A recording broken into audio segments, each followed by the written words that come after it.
Testing, testing. Is she still a YouTuber? I have not sat down to record a video other than my podcast in, must have been at least 2 years. That's crazy. Hi everyone, and welcome to Real with Raya, the podcast that celebrates self-development and learning. I am Raya Arayo. It's so funny because most people call me Arayo, but now that my podcast is called Real with Raya, some people that don't know me call me Raya, and it's a bit of an adjustment because only close family and some of my friends call me Raya. So when people are like Raya, I'm like, me? Anyway, I just thought I'll do this video to check in before we officially start rolling these episodes out with amazing guests. I cannot do this video without saying thank you so much for all the support in 2023 and Happy New Year. It is the 14th of January, so I'm very, very late saying Happy New Year, but it would be so rude of me to not say Happy New Year. You guys went crazy on the last episode. I'm so grateful to Stephanie and Yvonne for recording that video with me. It was honestly such an enjoyable experience, and I'm so glad that the audience could receive that energy, and I got so much positive feedback from that video, and I grew a lot from that video. So hi to all my new listeners. Thank you so much for sticking around. And to be honest, I just want to talk through some of the plans I have for this podcast in 2024. This is my passion project. This is my baby. When I started this podcast, I knew that I just had to keep going because it's either this or nothing. Like, this is what I'm really, really passionate about, which is why it took me so long to drop my first video. But now that I have sort of set a foundation for myself, it's really all about consistency. Consistency is such a big thing because I really feel like consistency separates the boys from the men. If you're not consistent, what are you doing? I saw a quote and it said, whenever there's a system in place, know that there's consistency. That's so true, because to have a system, a functional system, you need to be consistent.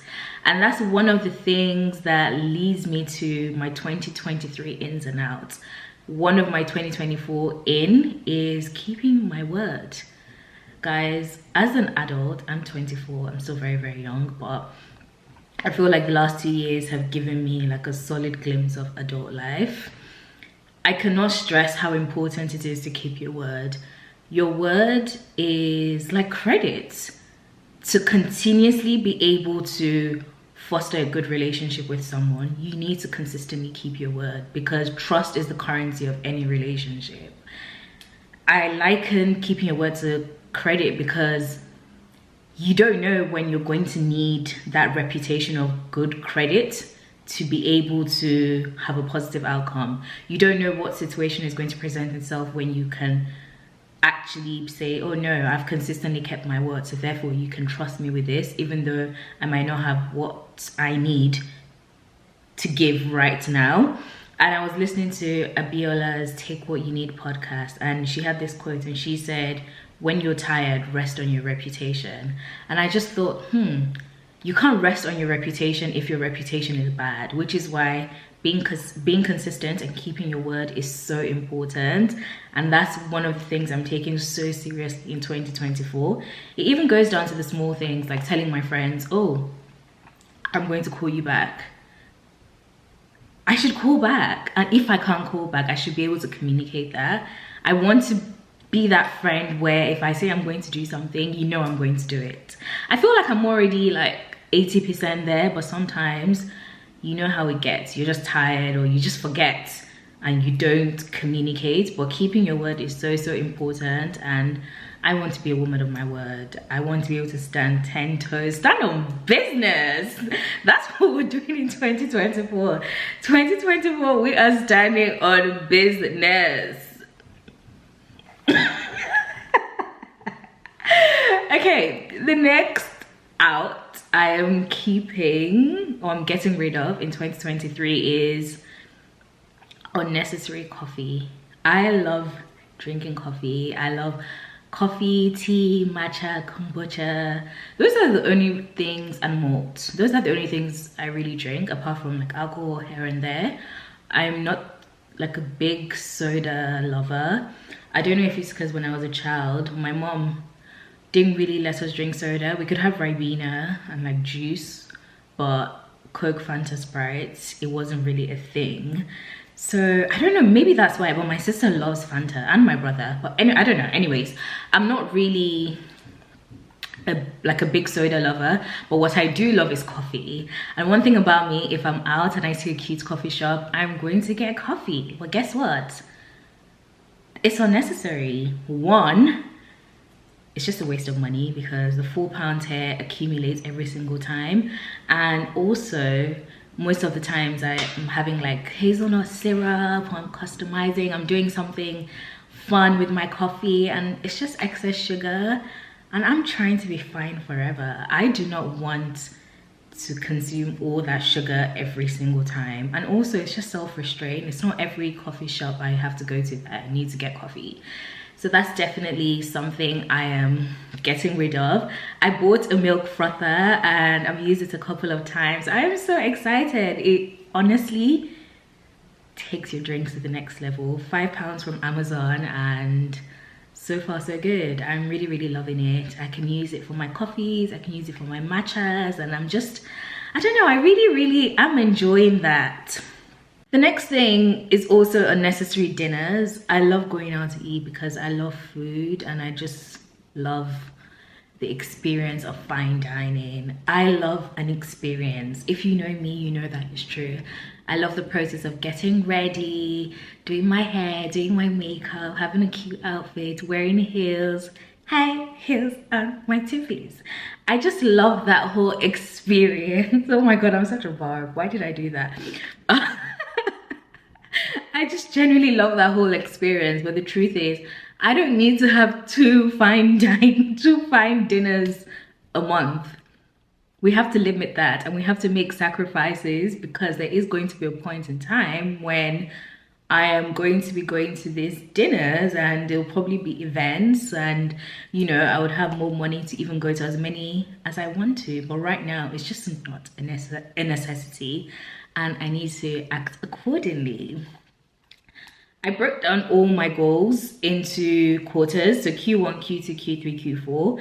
I like to think of my life in kind of like as a business in a way, because you know how in a business, after Q1 you review Q1 goals, you optimize where necessary.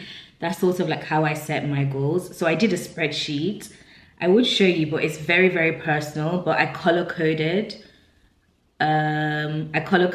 So green is achieved, yellow is partly achieved, red is didn't achieve, and then the main pillars were fitness, money, and podcast. I chose to focus on 3 things because 1, I just think less is more, and 2, those are the real things I want to commit to this year. I think all other aspects of my life are pretty much like not perfect, but they're in check. But those 3 things are really, really important in the stage I am at right now. So fitness, because I don't know about you, but I am so tired of not being able to wear an outfit because I'm feeling a bit insecure about my back rolls. I'm like, ugh, I don't look as fire as I want to look. Like, I love fashion, and the truth about it is, when you look good, your clothes sit better on you. And I just want to be able to wear what I want without overthinking how my body looks at that point in time. So that's 1, if I'm keeping it real. And 2, just because I'm realizing the importance of health. I reread a book called Ikigai, which was one of the inspirations behind this podcast. And it talks about the Japanese way of living and how a lot of Japanese people live long is because they have a genuine healthy lifestyle, and they studied their whole lineage for a couple of years, and there are patterns in place. There's consistency in place. So all this fast food we're eating all the time, all the processed food, it's like, It's hard because I love a treat. I love good food, anything that looks nice, but you don't even really know what you're putting into your body. And our bodies are temples. We have to treat our body well so our bodies can continue to function for us. We actually have to take care of our bodies. So that's definitely one of the reasons why fitness is really important, and just consistency as well. My energy levels when I am going to the gym, and when I go to the gym, I don't spend like an hour, 2 hours. I'm very much like a 30 minutes girl. Go on the treadmill, do 13, 3:30, maybe do a couple of workouts here and there, or do a bit of cardio, and I'm out. But genuinely, if I did that 30 minutes every other day, I would still see results, and for me to just not do anything or feel sorry for myself about how I look. So that's definitely why fitness is very, very important to me this year. And then the other thing is money. I am getting older. I have a clearer idea of what I want out of my life, and I have business ideas as well. I want to be able to save to be able to fund those ideas. I am very, very generous with money. I don't want to speak negatively, but if you know, you know. And I love to shop, okay? Like, I'm a fashion girl. And I just need to buy less, spend less, and invest in timeless pieces. I already do that, but I definitely want to just buy less because I'm pretty much know what I like. So it's all about sticking to that and just investing in beautiful timeless pieces, which I've been trying to do for the last couple of years. And honestly, it makes a difference because most of the things I even get compliments on, they're not new items, they're things I've had for a while, and I just pair it differently, and it just heightens my creativity as well in terms of fashion. So that's definitely on the list. The next thing is Real with Raya, my real one, my podcast. I am so happy I started this podcast. Like, genuinely, if it's not this, I don't know what else I would be doing to give me that energy, give me that feel. And I'm just really, really excited about this podcast. I've been shying away from a solo episode for so long just because, to be honest, I didn't really know what to say or how to say it, or I don't know, I was just kind of overthinking it, to be honest. And right now, consistency over perfection. So I'm just trying this out, making this as real as possible, and I'll see how it's received. And yeah, we'll just continuously try because that's all we can do. I also asked some people to ask me questions because I told them I was recording a video. So I'm just going to see some of the questions. I haven't looked at them. The first one was, what are your 2024 ins and outs? And I think I've pretty much touched on that. My friend Tammy actually asked me that, and I thought that was a great way to frame this video because, to be honest, I didn't really know what to say. The second one is, what are your pet peeves? My pet peeves are, one, this is such a small thing, but I don't know why it really annoys me. You know, when you ask someone for their bank details, I hate when they don't like spell out like the account number, the sort code. Obviously, I know the sort code is the 6-digit number and it has the hyphen, but I hate when they don't put like the hyphen in between, or they don't type out like their full name for their account name. It sounds so small, but yeah, I'm really showing myself on here. It really annoys me. Another pet peeve is when I ask someone for their address and they only send a postcode. Like, how am I supposed to know what number your house is or what your flat number is? Like, that actually grinds my gears because I just feel like it's just a lack of attention. Like, just like, ugh, yeah, I don't know. I would say those are my pet peeves. I have other things, but I don't know. I think those are the two things I know that every time someone does that, I'm just like, ugh. Yeah. What is the most important lesson life has taught you? Wow, that's a very, very big question. I'm going to answer this at the stage in my life I'm at. The most important thing life has taught me is when people show you who they are, believe them. You can't change people. You can't project what you think people should be onto them. You just have to let people stand in their truth and be who they are. If you're compatible, you're compatible. If you're not compatible, you're not compatible. But just take it and act accordingly. What inspired you to start podcasting? What inspired me to start a podcast is because I wanted to share knowledge. I got to a point where I had learned so much from different people and different resources like books, interviews, music, online blogs, and I just got to a point where I wanted to also learn from other people and I wanted to share knowledge. I wanted people to listen to my podcast and listen to different topics and they have a clear idea of that topic, or they learn something new, or they had an insightful moment where I was like, oh my god, that makes sense to what I already knew. Just kind of like an add-on. That's what inspired this podcast. That's all I want. I just want to share knowledge through other people.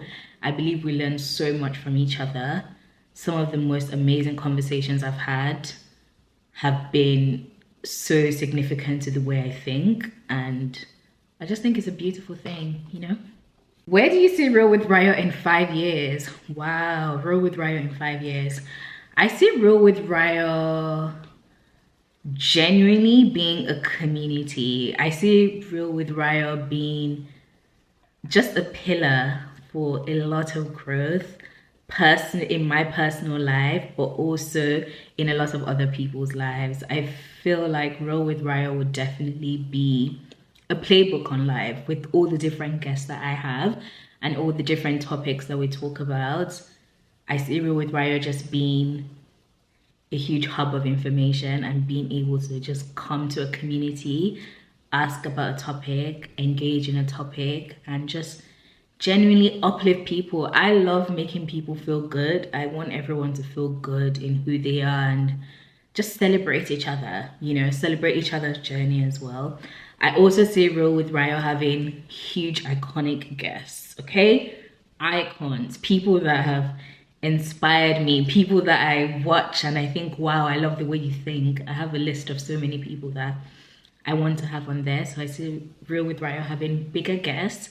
And I also see Real with Rayo in some form of like deal, like with a huge, I don't know, maybe like a Spotify or Acast or, you know, one of these huge podcast platforms. I see Real with Rayo definitely in a partnership with one of these platforms. And I just see Real with Rayo just growing.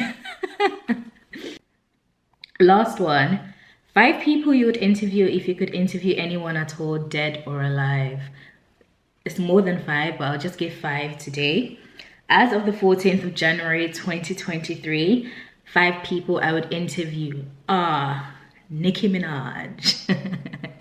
She is obviously one of my inspirations, one of my favorite artists. Love her to bits. Like, it would be an iconic conversation because Nicki is so smart and I would just love to pick her brain and share. I would want her to share her opinions on a lot of things that I think about, just world related stuff. So definitely Nicki Minaj. The second person I would love to interview is Donyea Taylor. She's a creative consultant and I just really love the way she thinks. Like, if you know, you know. She started a brand, I think it's called Nuclear or something. I can't remember. Please forgive me, but it's basically the idea behind her brand is to have a brain bank, and she has money bills as well that you can write your ideas on. How smart is that? I would love to have Donyea Taylor. I would also love to have Abiola, the girl I spoke about that has a podcast called Take What You Need podcast. She's a marketing consultant and she's someone that always has such insightful opinions on things going on I don't know, I just really enjoy her content. I'll definitely love to have her on. Another person I would love to have on is, I would love to have a housewife on, like a real housewife, just because if you watch Real Housewives, you know it's more than just being a housewife. These women are so intelligent and so integral to society in a very unusual way, I would say. So I definitely would want to have like a housewife on. One of my favorite, well, I'll just say some of my favorite housewives. I love Nene, I love Portia, I love Lisa Hochstein, I love Lisa Milan, I love Kyle Richards, I love Erica Jane, I love Meredith Marks, I love, Who else do I love? I love Lisa Barlow, I love Dr. Nicole, I love, there's so many, so many. So I would definitely love to have a housewife that I absolutely admire. And then the fifth one, I would love to have, Oh, she said dead or alive. I would have said Nipsey Hussle. If Nipsey Hussle, RIP to him. If he was still alive, I would have loved to have Nipsey Hussle on. Yeah, I think those guests I've listed out gives you an idea of what I'm interested in and what I like. And I think we'll just leave it at that today. Just a quick check-in. Thank you so much for watching. Please share, like, comment, subscribe, all that good stuff. I always forget to say it, but honestly, it really does help. Thank you for all your support. My next episode, I'm actually speaking to the guest at the moment. It's going to be a man, potentially. Well, it depends on when he gets to film, but the person I'm speaking to at the moment, I think he's going to give a really great episode. He's in Nigeria at the moment, so hopefully when he gets back, we can arrange something. And don't worry, guys, I'm working, I'm trying my best. I just need to give it my all. I love you, and thank you for all your support. Happy New Year, my real ones. Mwah. No bars.